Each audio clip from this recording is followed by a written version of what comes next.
Ô mon Jésus, pardonnez-nous nos péchés, préservez-nous du feu de l'enfer, et conduisez au ciel toutes les âmes, surtout celles qui ont le plus besoin de votre sainte miséricorde. Ô Marie conçue sans péché, ô Marie conçue sans péché, ô Marie conçue sans péché, que par la miséricorde de Dieu, les âmes des fidèles trépassés reposent en paix. Amen. Au nom du Père et du Fils et du Saint-Esprit. Amen. Chers frères et sœurs bien-aimés, dont nous rendons de vives actions de grâce à notre Seigneur qui nous réunit aujourd'hui encore une fois autour de sa passion, pour que nous comprenions au fur et à mesure de la méditation de ce qui nous laisse comme écrit sublime, combien il nous a aimés et combien il a tant aimé le monde qu'il a donné sa vie en versant son sang jusqu'à la dernière goutte. Combien nous sommes, frères et sœurs bien-aimés, dans les moindres petits actes, les moindres petites pensées, les moindres petites souffrances de notre très saint Seigneur, combien nous sommes gravés dans toute sa vie, dans tout ce qu'il est, dans tout ce qu'il a fait, et combien tout dans ce qu'il a fait et dit nous témoigne de cet amour inconditionnel, indéfectible et torrentiel d'un Dieu qui ne sait qu'aimer. Qui est Dieu, frères et sœurs bien-aimés? Dieu est amour, comme nous le savons. Et comme dit Saint Jean, il n'y a pas d'autre attribut de Dieu. Il n'y a pas d'autre essence de Dieu. Son essence et son attribut essentiel, c'est son amour. Et cet amour qui est l'aliment de sa vie, de sa divine volonté, nous est communiqué, frères et sœurs d'amour. C'est la première chose que nous devons comprendre dans ce cheminement chrétien. Nous sommes des êtres conçus dans l'amour. Nous sommes des êtres conçus par l'amour. Nous sommes des êtres appelés à nous restructurer dans l'amour. Et nous sommes des êtres appelés à retrouver notre identité originelle et parfaite dans cet amour qui est Dieu. Et c'est pourquoi c'est le critère final, ultime.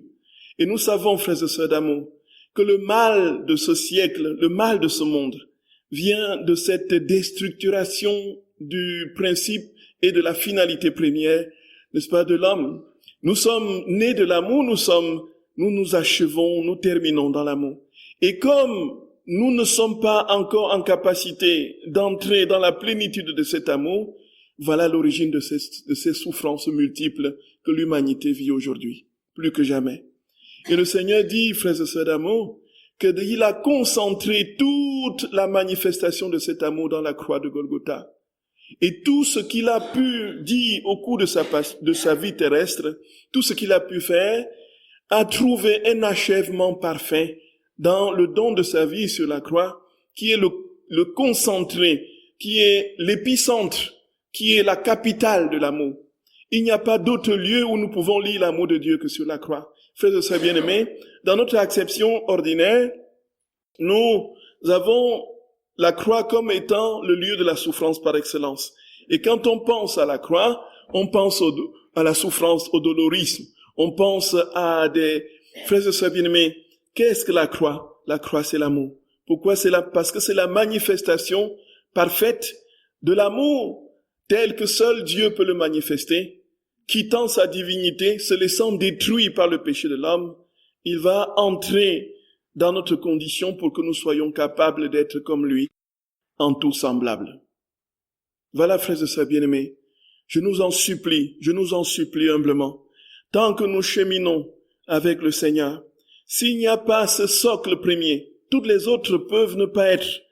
On peut être limité par mille et une petites souffrances, et peut-être de grandes souffrances et de grandes épreuves. On peut être limité par une et mille imperfections. On peut être limité par mille et un tracas.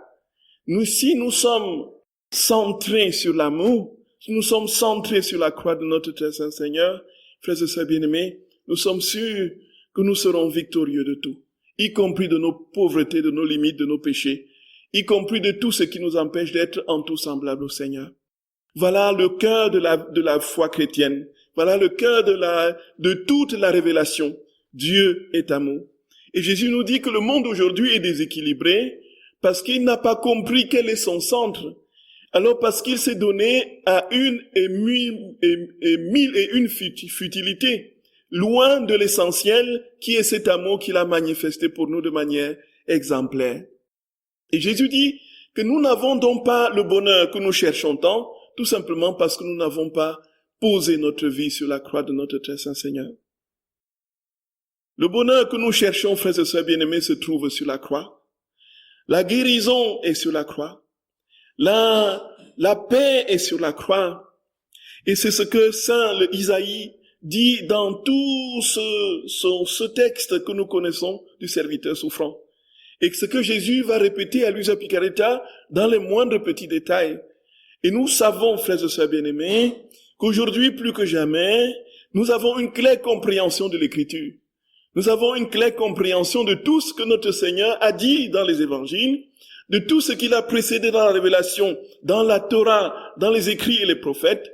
Nous avons une claire compréhension aujourd'hui, plus que jamais, lorsque nous lisons le livre du ciel.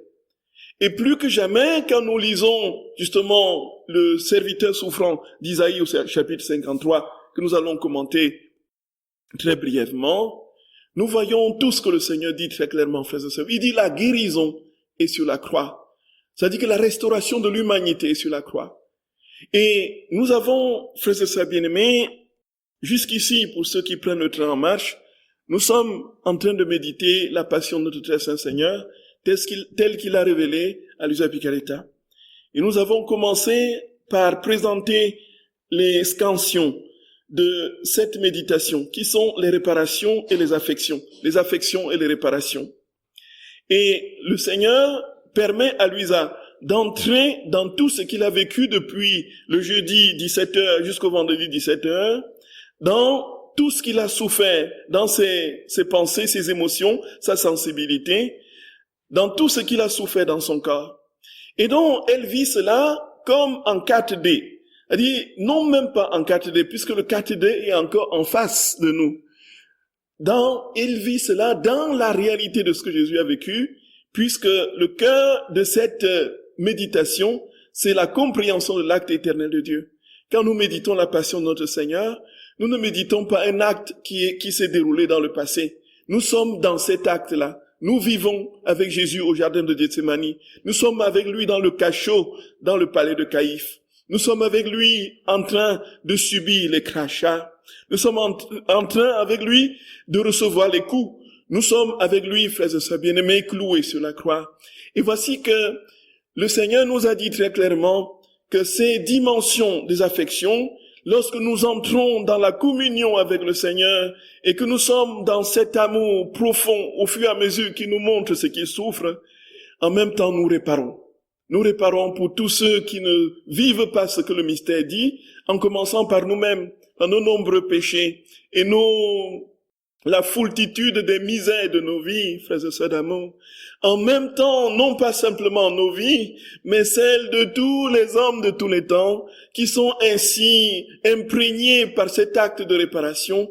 Et depuis le premier homme jusqu'au dernier sur la terre qui vient, il y aura pour chacun l'application des grâces qui viennent de cette méditation dans le temps où nous le méditons, que ce soit dans notre chambre ou ailleurs. Frères et sœurs bien-aimés, voilà le grand miracle. C'est inouï, frères et sœurs d'amour. C'est inouï. Et nous avons compris, et nous avons commencé ensuite par dire tout ce que Jésus dit au sujet des différentes grâces qui sont liées à la méditation des heures de la Passion. Alors Jésus dit très clairement, frères et sœurs bien-aimés, que d'abord pour lui-même, quand nous méditons ces heures, qu'est-ce qui se passe? Non seulement nous entrons en communion avec lui, mais nous consolons son cœur. Comment comprendre que Jésus, qui est Dieu et qui est impassible, ait besoin de consolation? Et nous avons compris ce mystère par le fait de l'union hypostatique, la relation communionielle entre la nature humaine et la nature divine dans la personne de notre Seigneur, qui fait que les deux natures ne font qu'une et inextricablement unies, mais distinctes, puisque la nature divine est distincte de la nature humaine, mais unie inextricablement. dans cette union qu'on appelée, n'est-ce pas, union hypostatique, qui fait que tout ce que Jésus, Dieu, fait, s'applique à Jésus, homme. Tout ce que Jésus, homme, fait, s'applique à Jésus, Dieu. Dans cette communion, frères et sœurs bien-aimés, on comprend que Jésus, encore aujourd'hui, souffre. Et sa souffrance ne s'achèvera jamais, jusqu'à ce que nous soyons tous restaurés en lui, jusqu'à ce que la paix universelle envahisse les cœurs et les âmes, jusqu'à ce que tous parviennent à la connaissance du salut. Frères et sœurs d'amour, voici pourquoi Jésus dit que lorsque nous méditons ces heures de la passion, il est consolé. Comment peut-il être consolé alors qu'il est impassible? Ça, c'est la première acception. Mais nous savons qu'il souffre. Et Jésus, frères et sœurs bien-aimés, est au ciel avec son corps. Jésus est au ciel avec son corps. Son corps est au ciel. C'est-à-dire que le corps qu'il a eu de la Vierge Marie est au ciel avec lui. Donc nous sommes inscrits dans la Trinité. C'est assez inouï, frères et sœurs d'amour. C'est absolument incompréhensible. Notre humanité est dans la Trinité. Puisque Jésus aujourd'hui, frères et sœurs bien-aimés, est Père, Fils et dans la communion du Père et du Saint-Esprit, avec son corps. Avant l'incarnation, il était sans son corps. Mais une fois après sa résurrection, il est monté au ciel et désormais, frères et sœurs d'amour, désormais, il siège au cœur de la Trinité avec un corps humain. Et c'est dans ce corps humain, frères et sœurs bien-aimés, il y a chacun de nos corps. Il y a chacun de nos corps. Il y a chacun est inscrit dans l'humanité de Jésus au cœur de la Trinité. Nous comprenons pourquoi nous professons que nous croyons en la résurrection de la chair.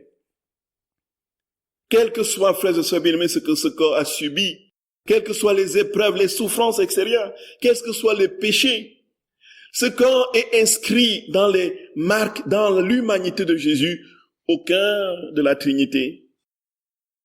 Et il s'ensuit, frères et sœurs bien-aimés, il s'ensuit que nous ne pouvons méditer ces heures de la passion que dans cette perspective de cette espérance incroyable, inouïe, qui n'a pas de nom. Je ne sais pas quel autre qualificatif utiliser pour dire combien nous sommes aimés, frères et sœurs bien-aimés.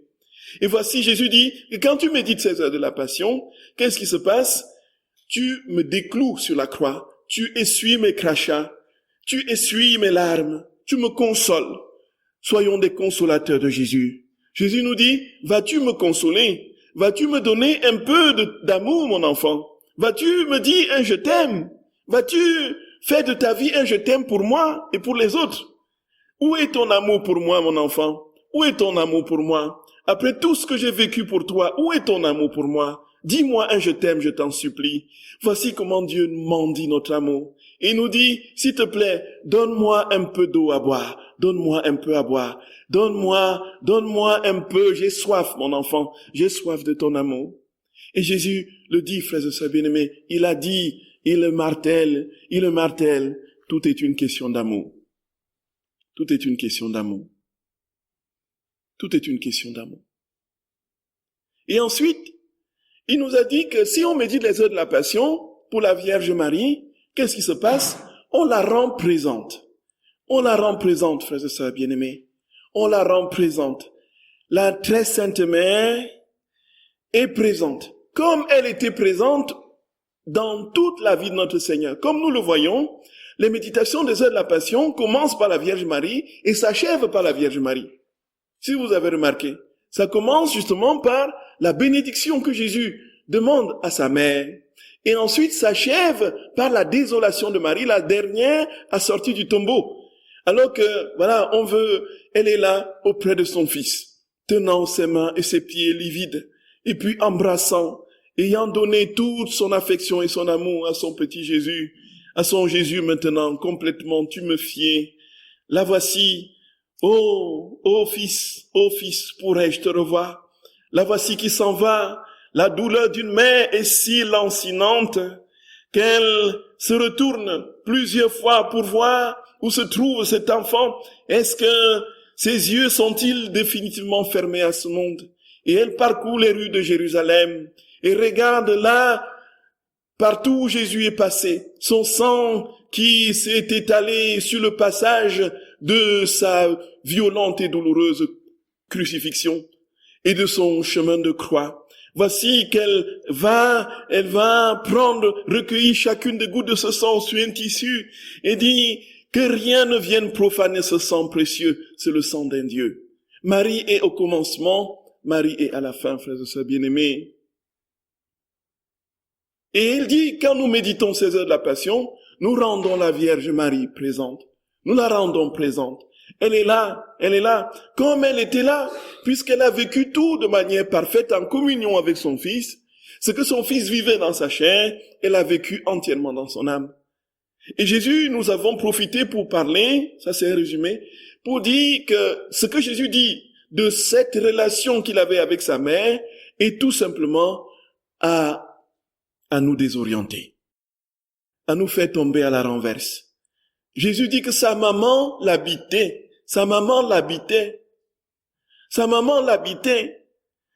habitait ses pensées, habitait ses paroles, habitait ses actes. Elle exerçait sa maternité sur tous les instants de sa vie, sur toutes les manifestations de son être. La très sainte mère était présente dans les moindres petits recoins de Jésus. La Vierge Marie était si présente, frères et sœurs d'amour, que le battement de son cœur avait été régi par la maternité de sa mère. La circulation de son sang, dit-il, était régie par la maternité de sa mère. Sa mère était partout en lui. Pouvait-il se séparer de sa mère? Jamais, jamais. Il sentait sa mère. Il recourait à sa mère. Maman, maman, maman, maman, maman, maman, maman. Et il a fait comprendre à Louisa, frères et sœurs bien-aimés, que quand il veut accomplir une œuvre, il veut que ce retour de l'œuvre soit parfait. Ça veut dire que quand il veut que quelque chose, quand il veut faire une action, il doit être sûr que cette action doit être reçue à la perfection, doit être accueillie à la perfection. Il faut qu'il soit sûr qu'il y aura un retour parfait de ce qu'il... Non, s'il nous aime parfaitement, il devra, comme Dieu, puisqu'il est plénitude, il faudra que le retour d'amour soit aussi plénitude. Et alors, il se choisit une créature qui sera capable de lui donner cet amour parfait, même si les autres créatures ne lui donnent pas. Voyez, frères et sœurs d'amour, voyez, frères et sœurs bien-aimés, il va s'assurer qu'il aura un retour parfait. Et pour ce qui est la rédemption, qui est-ce qu'il a trouvé? Il a trouvé sa mère. Sa mère, même si nous sommes désobéissants, même si nous commettons 1001 gaffes, même si nous sommes des invétérés, n'est-ce pas, pécheurs liés à notre volonté propre et décidés à ne faire que notre volonté, frères et sœurs bien-aimés, il y a eu quelqu'un qui va compenser pour tous les hommes de tous les temps. Quelqu'un sera capable de compenser ce manque, ce déficit d'amour, d'action de grâce et d'adoration.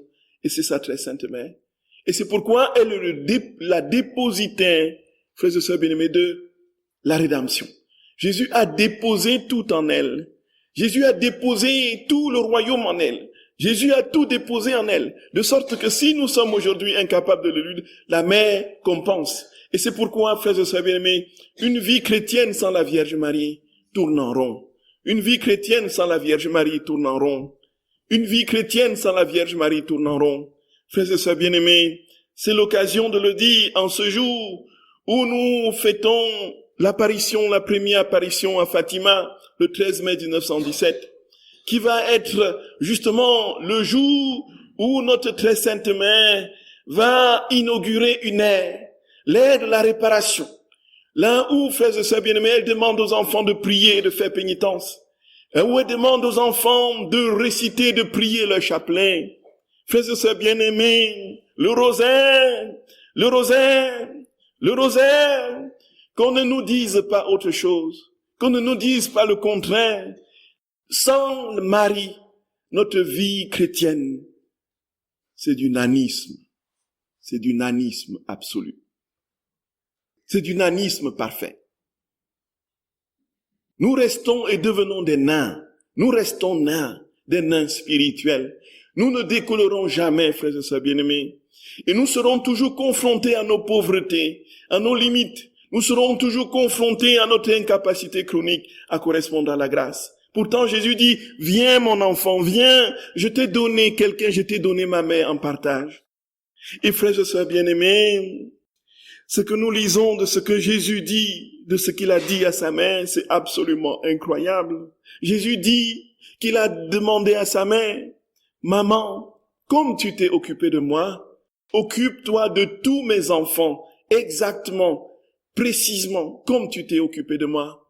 Qu'ils reçoivent de toi les mêmes soins, la même maternité, et tout l'amour que tu m'as donné, donne-les à mes enfants, donne-les leur, occupe-toi d'eux comme tu t'es occupé de moi. Nous voyons comment, frères et sœurs d'amour, nous avons la grâce d'avoir Marie, notre très sainte mère. Combien nous avons la grâce d'avoir celle qui a porté le Fils de Dieu et qui nous est donnée en partage comme mère. Il n'y a pas d'autre possibilité, frères et sœurs bien-aimés, d'entrer dans cette intimité avec le Seigneur, sinon avec Marie. On a beau dire, voilà la vérité. Voici, frères et sœurs bien-aimés, voici que le Seigneur nous a dit aussi que pour l'Église aujourd'hui souffre, il dit que, en fait, le mal du monde et le mal des âmes chrétiennes fidèles viennent de ce qu'ils n'ont pas compris tout ce que j'ai contenu dans ma passion, tout ce qui est dans ma passion. Et puis, il dit, et c'est cela dessus que nous avons terminé la dernière fois, il dit que on parle de toute autre chose, on parle de beaucoup de choses aujourd'hui, mais personne ne parle de ma passion. Ça, c'est la complainte de notre Seigneur. Qui va parler de ma passion?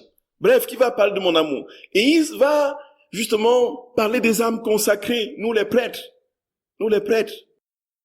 qui au lieu de consoler le cœur de Jésus, au moins en chair, en parlant de sa passion et de son amour pour tous, nous nous limitons et nous sommes accrochés à 1001 sujets qui sont loin de nous de porter les fidèles à Dieu et à contempler ce mystère de la passion. Il dit que nos prédications sont vides, nos prédications sont sans puissance, tout simplement parce que plus personne, aucun prêtre ne parle de sa passion. Dans les églises, on parle de tout sauf de sa passion, dit-il. Voici, frères et sœurs bien-aimés, qu'est-ce que nous faisons en chair, nous les prêtres? Nous parlons de politique, nous parlons de ceci, des questions sociétales. Bien sûr, c'est bon, ça c'est admirable. Mais, au fond, quelle est la source de l'amour? Pourquoi les fidèles sont-ils là? Ils sont là parce qu'ils ont soif de Dieu. Ils sont là parce qu'ils ont soif de Dieu. Ils ont soif de l'amour.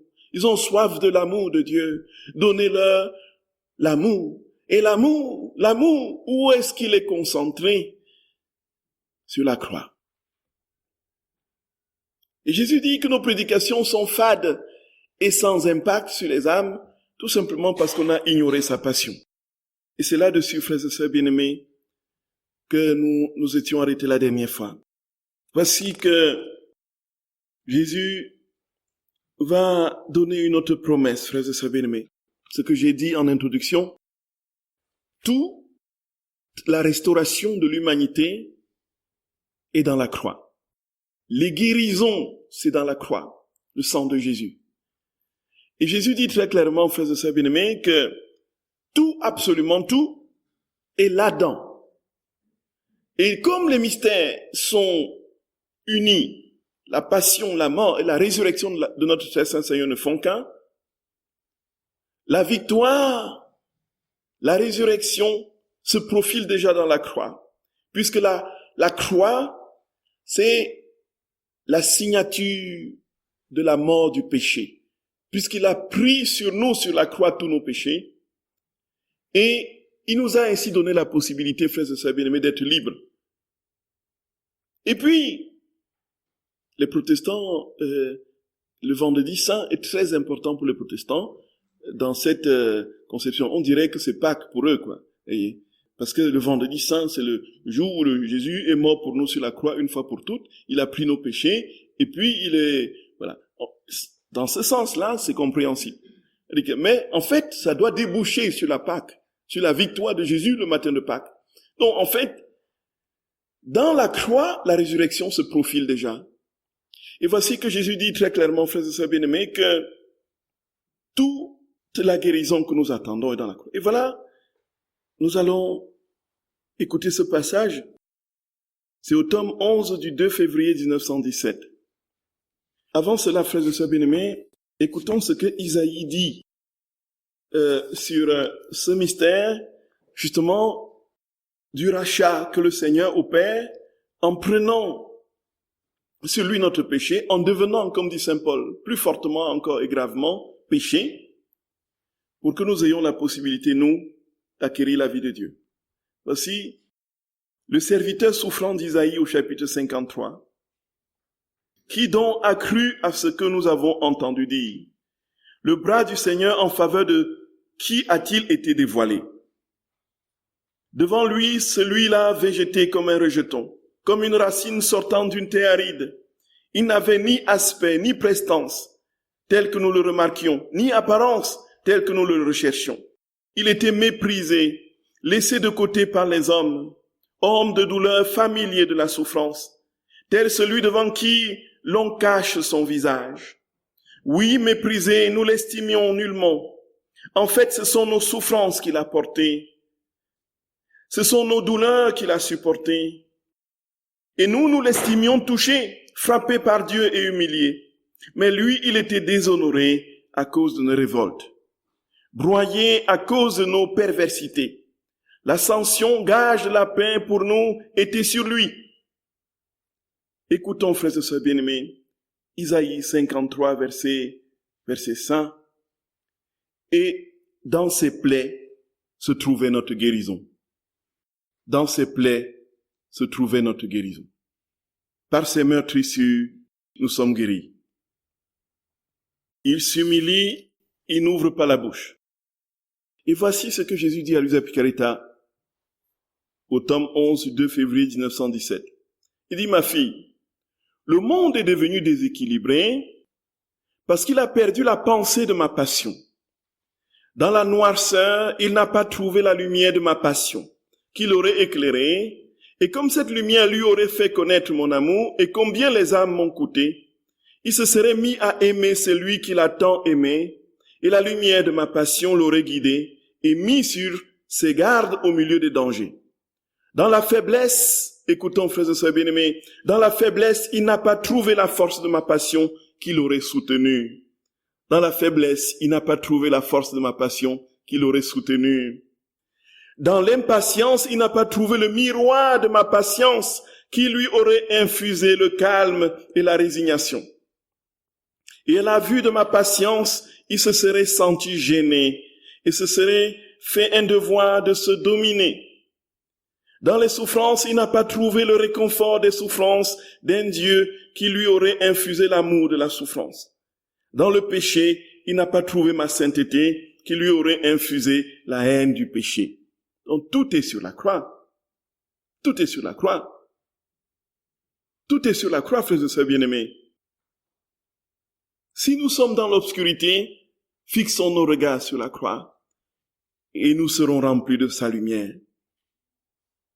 Si nous sommes dans la haine, fixons notre regard sur la croix et nous serons remplis de son amour. Si nous sommes dans la tristesse, fixons notre regard sur la croix et nous serons remplis de paix. Si nous sommes dans la faiblesse, fixons notre regard sur la croix et nous serons remplis de sa force.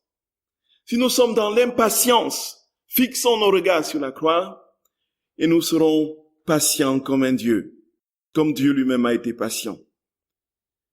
Si nous sommes, frères et sœurs bien-aimés, dans 1001 questionnements, dans 1000 doutes, dans 1000 confusions, fixons nos regards sur la croix et nous aurons le discernement sur ce que Dieu attend de nous. Voici le cœur de la vie chrétienne, c'est la manifestation de l'amour de Dieu, frères et sœurs bien-aimés. C'est le don de Dieu à une humanité déchue, appelée à être relevée par la mort et la résurrection de son Seigneur. Gloria. Seigneur notre roi, Seigneur notre roi. Frères et sœurs bien-aimés, par ces meurtrissures, nous sommes guéris. Par ces meurtrissures, nous sommes guéris. Comprenons bien, frères et sœurs d'amour, comprenons bien que nous sommes ici au plan spirituel. Et que s'il y a un travail de restauration de notre être physique, psychique, ça doit être fait. Ça doit être fait. Ça doit être fait. Mais ici, le Seigneur nous dit, je peux t'assurer que même si ton corps est délabré, même si tu souffres dans ton psychisme par 1001 souffrances, pardonnez-moi, frères et sœurs d'amour, je ne t'abandonne pas. Si tu fixes ton regard sur ma croix, au fond de ton âme, même si tu es intérieurement dans tes émotions et dans ton corps perturbé, je suis capable d'infuser en toi la paix qui vient de moi, l'assurance que rien, même ces épreuves, ces péchés, cette souffrance psychique, n'aura le dernier mot sur toi. Voyez, frères et sœurs bien-aimés. Et Jésus dit, si tu fixais ton regard sur ma croix dans ton péché, je t'aurais donné ma sainteté. Dans le péché, il n'a pas trouvé ma sainteté qui lui aurait infusé la haine du péché. Frères et sœurs bien-aimés, c'est cela en fait. C'est cela en fait. C'est cela en fait. Notre pauvreté vient de ce que nous n'avons pas compris, que Dieu est capable de tout. Dieu est capable de tout. Il est capable de tout, frères et sœurs bien-aimés. Et ce n'est pas pour rien que le psalmiste dit de manière vibrante, dans ce psaume célèbre que nous connaissons, si je traverse les ravins de la mort, je ne crains aucun mal. Si je traverse les ravins de la mort, je ne crains aucun mal. Car tu es avec moi, ton bâton me guide et me rassure. Si je traverse les ravins de la mort, je ne crains aucun mal. Frères et sœurs bien-aimés, notre pauvreté vient de ce que nous ignorons les richesses infinies et incommensurables que Dieu a préparées pour nous de toute éternité et qu'il a condensées dans le mystère de son amour infini qui est symbolisé par la croix. Et Jésus dit, l'homme a abusé de tout, parce que sur tous les points, il s'est éloigné de celui qui aurait pu l'aider. À qui d'autre irons-nous, Seigneur, frères et sœurs bien-aimés? Ça devrait être ça notre refrain. Notre refrain devrait être celui-là. Quand nous sommes dans le désarroi, dans le désespoir, dans l'incapacité de voir le bout du tunnel, ça devrait être notre refrain, cette parole de Pierre à Jésus. À qui d'autre irons-nous, Seigneur? Où veux-tu que j'aille, Jésus? Où veux-tu que j'aille? Tout autour de moi est sombre et triste, c'est vrai, mais où veux-tu que j'aille, Seigneur? Je ne veux pas me noyer dans cette obscurité ambiante. Laisse-moi venir à toi, Seigneur, même si je ne comprends rien. Même si je subis encore les coups, laisse-moi venir à toi. À qui d'autre irons-nous, Seigneur? À qui d'autre irons-nous? À qui d'autre irions-nous, Seigneur? Tu as les paroles de la vie éternelle. Voyez, frères et sœurs bien-aimés, voyez ça.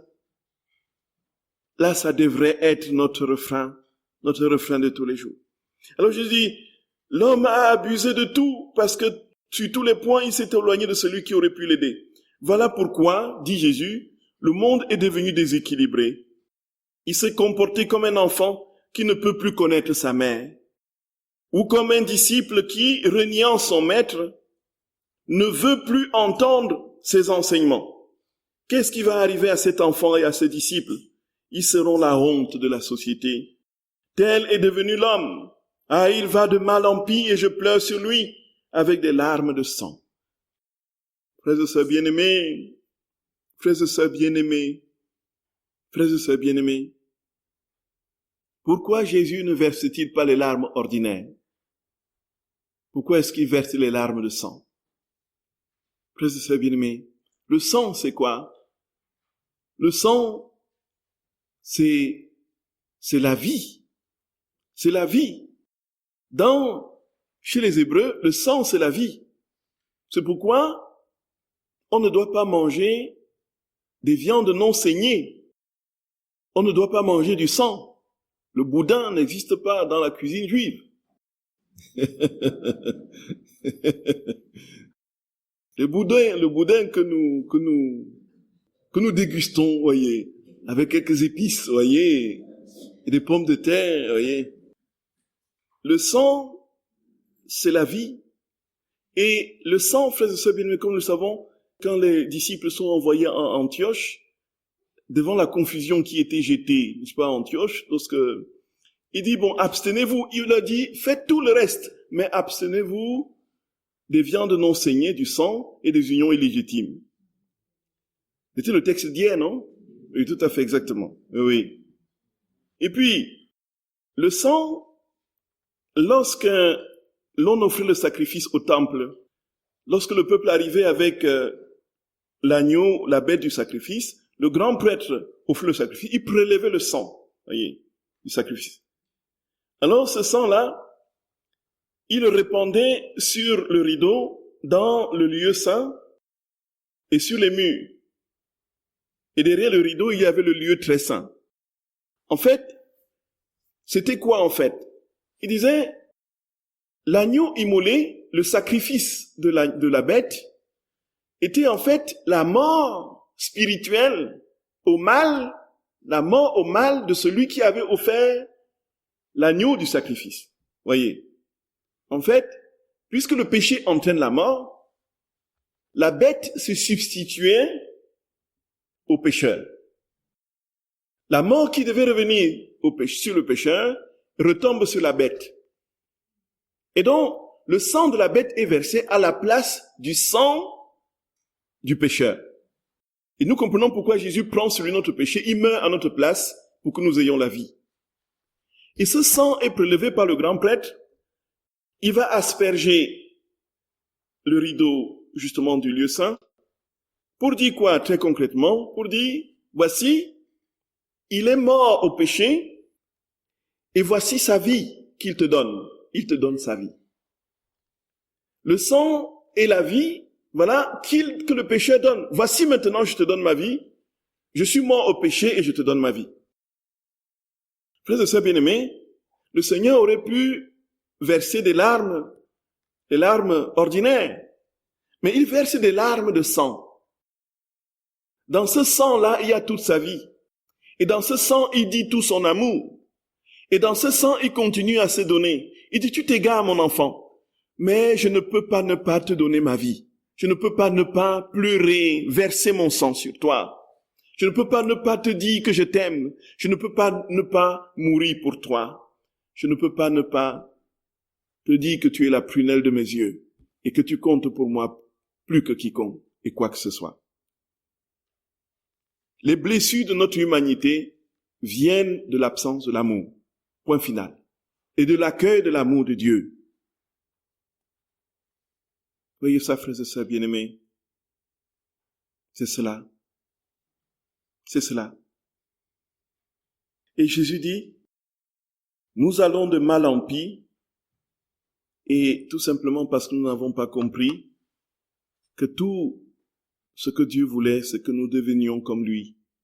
Et c'est pourquoi, frères et sœurs bien-aimés, la vie chrétienne ne sera rien d'autre que ce retour à l'amour qu'il nous a manifesté de manière incompréhensible et inconditionnelle.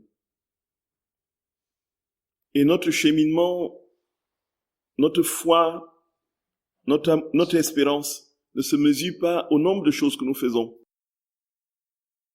Notre vie vers Dieu et cette œuvre de sanctification dans laquelle nous sommes engagés n'a pas comme étalon d'évaluation les actes grandioses et nombreux que nous posons. Le critère pour savoir que nous avançons dans le Seigneur, c'est que notre cœur est toujours plus rempli de son amour. Voilà, frères et sœurs bien-aimés, voilà.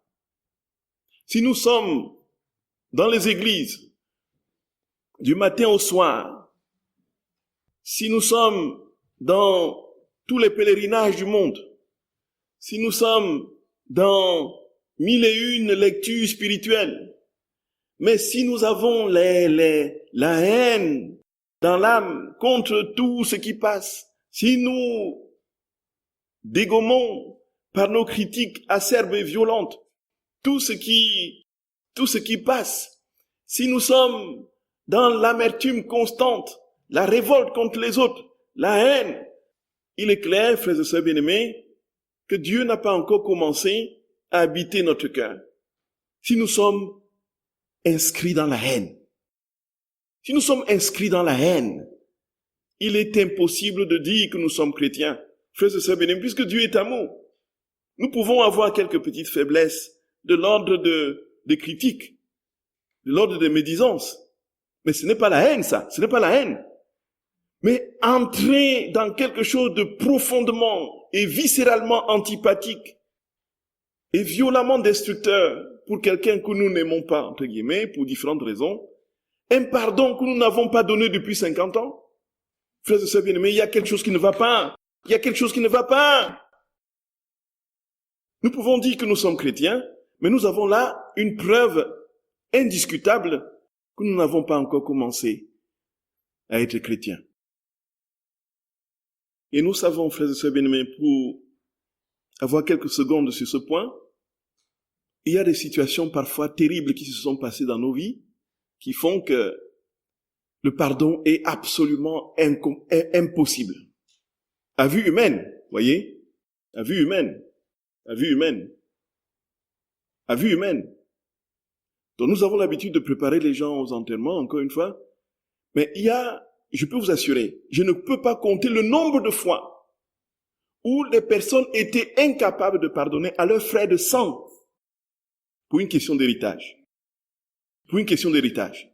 Parfois, l'héritage qui a été donné à quelqu'un d'autre a dépassé peut-être de 500 € ou de 1000 €. Et les ponts ont été coupés définitivement. On ne se parlera que dans la tombe. Jamais, malgré les exhortations que l'on peut faire sur la nécessité du pardon, les personnes disent c'est impossible, c'est impossible, c'est impossible, je ne peux pas, ce n'est pas possible. Il y a comme, frères et sœurs bien-aimés, une sorte de... C'est terrible, c'est violent. Et là, quand on est dans ces cas-là, le Seigneur dit, jamais, jamais, jamais, jamais il ne faut désespérer. Jamais il ne faut désespérer. Il y a des choses à vue humaine impossibles.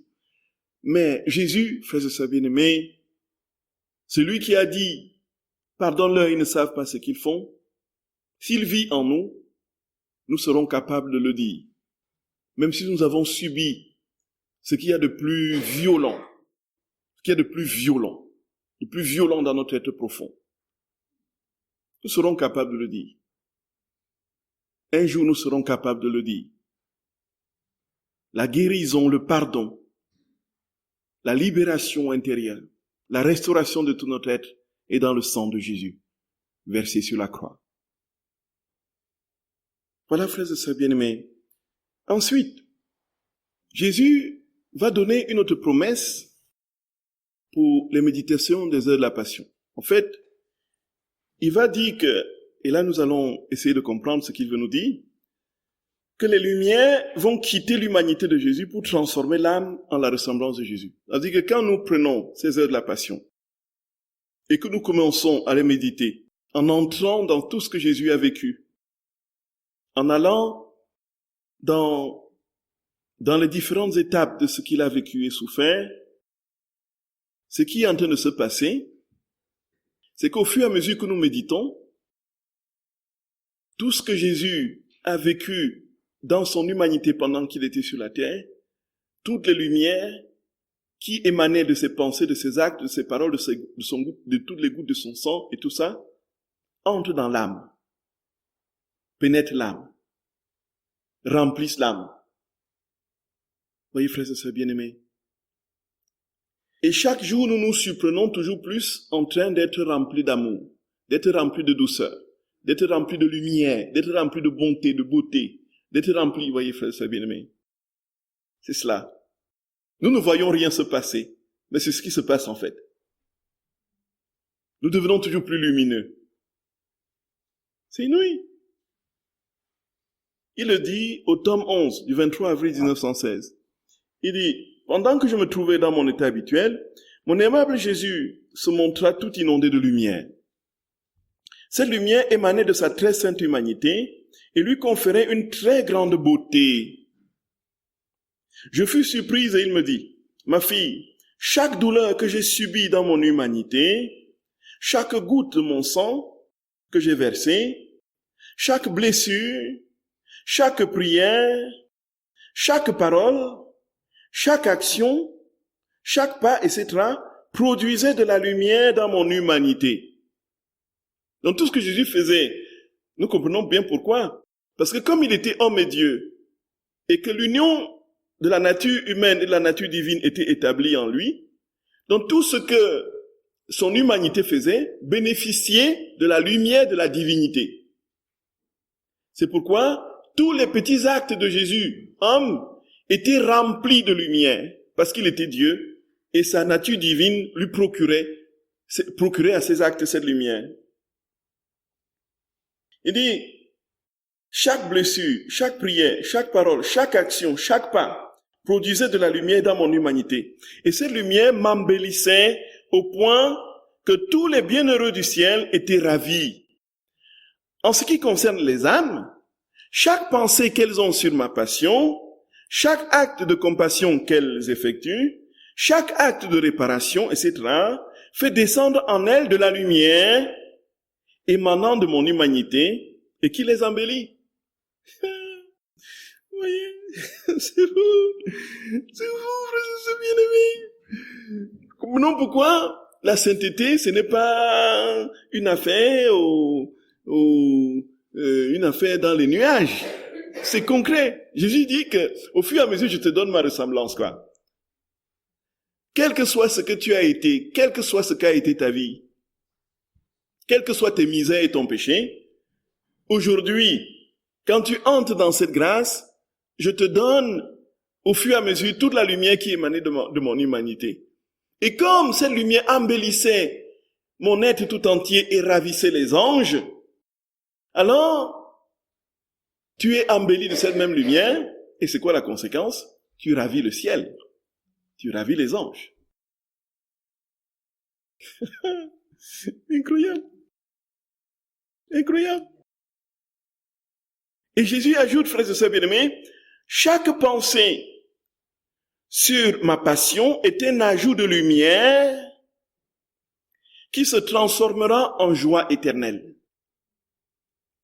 C'est au ciel que nous aurons la vision de tous les petits actes insignifiants des méditations de la passion que nous aurons posées. C'est au ciel que nous aurons cette claire vision, parce que nous verrons notre être tout entier, notre robe de baptême, bardée de 1000 soleils de lumière et de gloire. La sainteté qui va découler de tout notre être va être tellement ravissant que les anges et les saints au ciel seront aplatis d'admiration. Et puis, frères et sœurs bien-aimés, nous allons nous poser la question, mais qu'est-ce que c'est que ces lumières? Seigneur, dis-moi d'où vient ces lumières. Et il va nous montrer les heures de la passion. Voyez. Toutes les fois où nous avons pensé à sa passion, toutes les fois, dit-il, où nous avons eu une pensée pour ce qu'il a souffert, enduré pour nous, par amour et en offrande de réparation, nous acquérons sa lumière de gloire. Nous entrons, frères et sœurs bien-aimés, dans la plénitude de sa lumière. Et tout en nous, autour de nous, devient lumière. Frères et sœurs bien-aimés, le psaume 35, en toi est la source de vie, par ta lumière, nous voyons la lumière. Nous savons qu'il y a des âmes, j'ai toujours cet exemple parce que c'est concret, c'est palpable, tous les jours de notre vie, on fait cette expérience. Frères et sœurs bien-aimés, il y a des âmes qui trimballent, qui portent l'obscurité, qui trimballent l'obscurité. Quand elles arrivent quelque part, tout se gâte. Tout se gâte. Tout devient sombre. Les gens commencent à se piquer des verres, les gens commencent à s'entre-provoquer.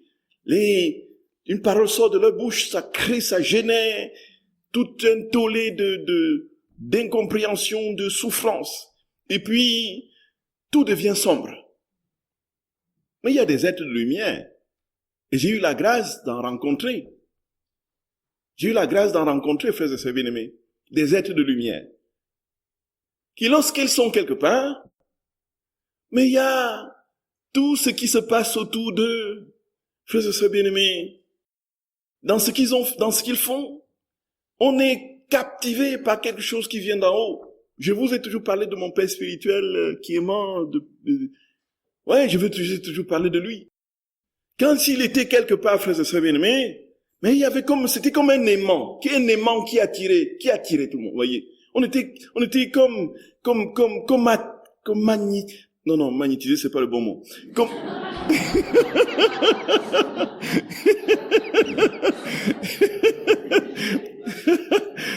On était comme aimanté. Vous voyez, tout à fait exactement. On était comme aimanté. Il y avait comme une force de douceur, de paix, d'amour en lui qui faisait que, voilà, tout se réunissait. On a vu ça avec le Padre Pio. Quand les familles venaient à San Giovanni Rotondo, il y avait une foule d'enfants qui venaient spontanément autour de Padre Pio, comme ça l'entourer. Et puis quand Saint Bernard, au 11e siècle, oui, tout à fait, engagé la réforme de Cîteaux, et prêchait les prédications, et prêchait des campagnes un peu partout. Mais les jeunes gens le suivaient comme s'ils étaient attirés par comme la mouche par le miel. Alors, ils étaient tellement aimantés que lorsque Saint Bernard passait, les femmes averties cachaient leurs enfants. Voyez un peu.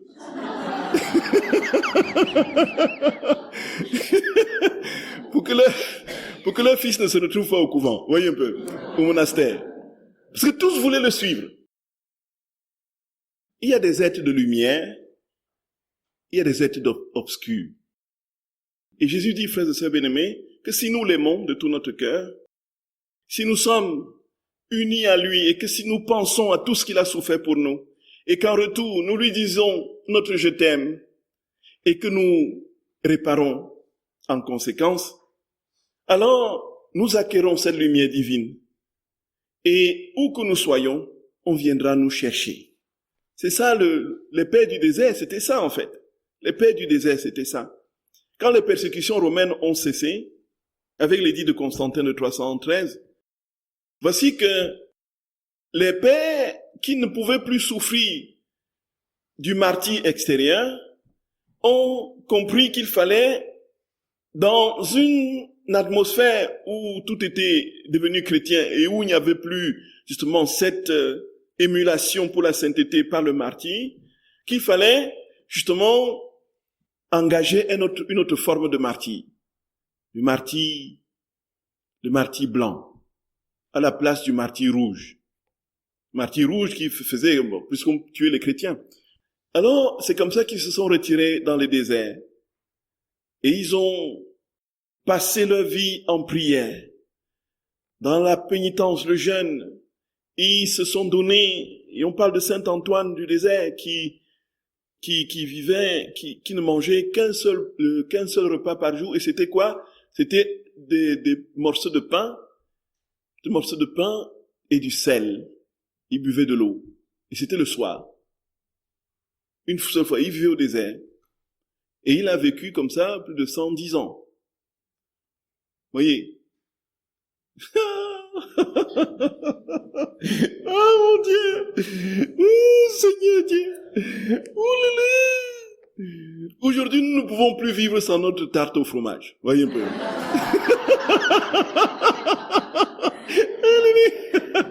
Voyez. Sans nos tablettes de chocolat. Voyez. Pour nous, c'est devenu essentiel, c'est incontournable. C'est notre petit schnaps à la fin pour digérer. Yeah. Lui, puisqu'il était, frères et sœurs bien-aimés, tellement unis au Seigneur, ils étaient tellement unis au Seigneur, ils sont devenus phosphorescents. La plénitude de la vie de Dieu prenait place en eux, et bien qu'ils étaient cachés loin des habitations, les gens ont trouvé le moyen d'aller les retrouver au désert. Parce qu'ils attiraient. Et les villes ont été construites autour d'eux pour avoir une plus grande proximité avec eux. Parce que c'était des êtres de lumière. C'est des êtres de lumière. Et au fur et à mesure que nous serons unis au Seigneur, frères et sœurs bien-aimés, nous serons des êtres de lumière. Et ainsi la lumière de Dieu se répandra dans le monde.